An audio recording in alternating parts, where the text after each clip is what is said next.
12 orang, oleh pihak tertentu disebut korban keputusan Bupati Seluma. Erwin Oktavian, tentang penetapan tanggap darurat penanganan bencana daerah, yang tidak mempedomani penetapan status keadaan darurat BNPB, atau Badan Nasional Penanggulangan Bencana, 2016, sejak Jumat, 13 Oktober 2023, bahkan hingga sekarang, masih mendekam di tahanan Polda Bengkulu, setelah ditetapkan tersangka dugaan korupsi dana BTT, atau biaya tidak terduga, BPBD, Kabupaten Seluma, 2022. Hanya saja, berdasarkan keputusan rapat redaksi Bintang TV, nama ke-12 orang tersebut, terdiri atas 3 pejabat ASN, atau aparatur sipil negara, 8 kontraktor pelaksana, 1 orang konsultan, untuk sementara tidak akan disebut dalam pemberitaan. Pertimbangannya, menurut seorang sumber, di internal Pemkab Seluma, yang meminta tidak disebut nama, dengan alasan untuk keamanan statusnya sebagai pejabat ASN, 12 orang yang tersandra proses hukum, tentang dugaan korupsi dana BTT, bukan karena melaksanakan peraturan, tetapi melaksanakan kebijakan. Data didapat, tindak lanjut surat keputusan Bupati Seluma, nomor 360, Gatar, 205, tahun 2022, tanggal 9 Februari, 2022, tentang penetapan status tanggap darurat penanganan bencana, di lingkungan pemerintah Kabupaten Seluma. Surat Keputusan Bupati Seluma, nomor 360, Gatar, 405, tahun 2022, tanggal 1 Juli, 2022, tentang penetapan status tanggap darurat, dalam penanganan bencana di Kabupaten Seluma. Surat Keputusan Bupati Seluma, nomor 360, Gatar, 526, tahun 2022, tanggal 1 September, 2022, tentang penetapan status tanggap darurat bencana, penanganan bencana di lingkungan pemerintah Kabupaten Seluma. Pemkab Seluma, menggelontorkan dana biaya tidak terduga, atau BTT tahun 2022, ke Badan Penanggulangan Bencana Daerah, atau BPBD Kabupaten Seluma, sebesar Rp4.276.914. Dari total dana BTT tersebut, Rp4.194.220.000, oleh Kepala Pelaksana BPBD Kabupaten Seluma, Mirin Ajib, dialokasikan untuk kegiatan 8 paket pekerjaan fisik proyek, yang disebut dampak bencana alam, yaitu rehab jembatan gantung, Desa Padang Merbau, Kecamatan Seluma Selatan, dengan nilai kontrak Rp495 juta. Pemasangan beronjong, Jembatan Gantung Air Seluma, Kelurahan Pukuk, Kecamatan Seluma Utara, Rp330 juta. Rehab Jembatan Gantung, Desa Pagar Banyu, Kecamatan Ulu Talo, Rp395 juta. Pembangunan box culvert, ruas Jalan Jenggalu, Riak Siabun 1, Kecamatan Sukaraja, Rp350 juta. Pembangunan pelapis tebing, Kantor Bupati 1, Rp950 juta.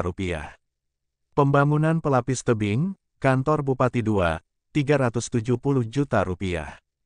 Pembangunan beronjong Jalan Bunga Mas, Pasar Sembayat, Kecamatan Seluma Timur, Rp498 juta. Pembangunan box culvert Jalan Kabupaten, Desa Lubuk Gadis, Kecamatan Talo, Rp225 juta, serta kegiatan non-fisik lain. Tragisnya, seperti diberitakan rbtvcamkoh.com, edisi Selasa, 18 April, 2023, diungkapkan di Reskrimsus, Polda Bengkulu, ketika itu, Kombes Pol Dodi Ruyatman, setelah dilakukan pemeriksaan bersama ahli, pekerjaan fisik oleh penyedia, selain tidak sesuai spesifikasi dalam kontrak, juga ditemukan kekurangan volume, sehingga berpotensi merugikan keuangan negara. Sementara, berdasarkan berita acara pemeriksaan, oleh pengguna anggaran BPBD, fisik dinyatakan selesai 100%, dan sudah dibayar 100%, sesuai kontrak, sehingga berpotensi terjadi tindak pidana korupsi, sebagaimana dimaksud pasal 2 dan 3, Undang-Undang 31, sebagaimana diubah Undang-Undang Nomor 20, Tahun 2001, tentang pemberantasan tindak pidana korupsi, Jo Pasal 55, Ayat 1 ke 1 KUH Pidana, kata Dodi Ruyatman, seperti dikutip rbtv.camkoh.com. Diwartakan KBRN, edisi 25 Mei, 2023, kegiatan pekerjaan fisik penanggulangan darurat bencana alam, BPBD Kabupaten Seluma, diduga bertentangan dengan peraturan pemerintah, nomor 22, tahun 2008, Peraturan Menteri Dalam Negeri, 77, 2020, Peraturan LKPP, atau Lembaga Kebijakan Pengadaan Barang dan Jasa Pemerintah, nomor 12, 2021. Terlebih, tidak mempedomani penetapan status keadaan darurat bencana, Badan Nasional Penanggulangan Bencana, 2016. Di tempat berbeda, seorang petinggi LSM setempat, yang meminta tidak disebut nama, dengan alasan ada kontraktor, dan pejabat ASN, yang kini ditahan Polda Bengkulu, masih terbilang keluarga dekat, meminta Polda Bengkulu, mengusut tuntas dugaan korupsi dana BTT, mulai dari hulu hingga hilir, jangan tajam ke bawah, tumpul ke atas.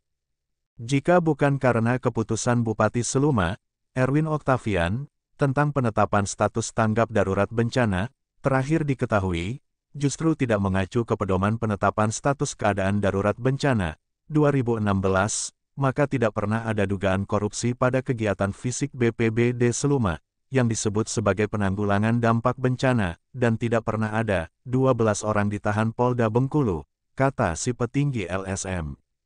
Dari informasi didapat, para kontraktor pelaksana, mendapat paket pekerjaan dari BPBD Seluma, disebut-sebut tidak melalui LPSE atau Lembaga Pengadaan Secara Elektronik. Dalam hal ini, Unit Kerja Pengadaan Barang dan Jasa, atau UKPBJ, baik lewat metode tender, maupun penunjukan langsung, atau penetapan langsung, sebagaimana diatur Perpres 12, 2021, tentang perubahan atas Perpres 16, 2018, tentang pengadaan barang dan jasa pemerintah.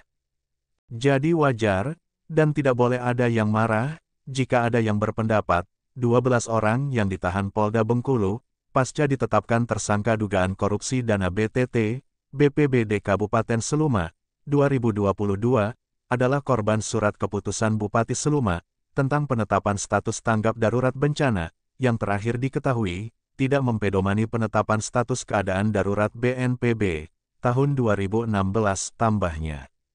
Terpisah, mantan Ketua DPD KNPI pertama Kabupaten Seluma, ADV Sasriponi Bahrin Ranggolawe SHMH, yang juga seorang pengacara, ketika diminta tanggapan, berpendapat, jika benar surat keputusan Bupati Seluma, Erwin Octavian, tentang penetapan status tanggap darurat bencana, tidak mempedomani pedoman penetapan status keadaan darurat bencana BNPB, 2016, atau bertentangan dengan peraturan di atasnya, dapat dikategorikan sebagai perbuatan melawan hukum. Semua peraturan di Indonesia, tidak boleh bertentangan dengan peraturan di atasnya, atau dengan peraturan yang tingkatannya lebih tinggi.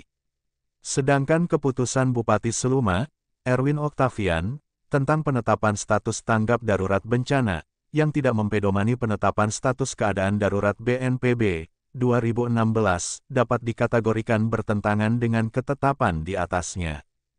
Ironinya, keputusan Bupati Seluma tersebut, justru berakibat terjadinya dugaan korupsi, yang berpotensi merugikan keuangan negara, dan menyeret 12 orang harus masuk penjara.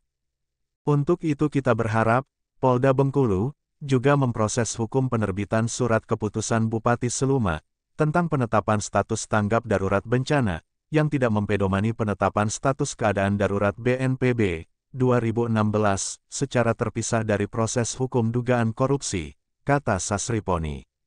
Seperti diketahui, berdasarkan pedoman penetapan status keadaan darurat bencana BNPB, 2016, dalam menetapkan wilayah dinyatakan keadaan darurat bencana, yaitu adanya peristiwa, atau rangkaian peristiwa, yang mengancam dan mengganggu kehidupan dan penghidupan masyarakat, disebabkan faktor alam, non-alam, faktor manusia, sehingga mengakibatkan timbulnya korban jiwa manusia, kerusakan lingkungan, kerugian harta benda, dan dampak psikologis, sebagai akibat langsung dari bencana.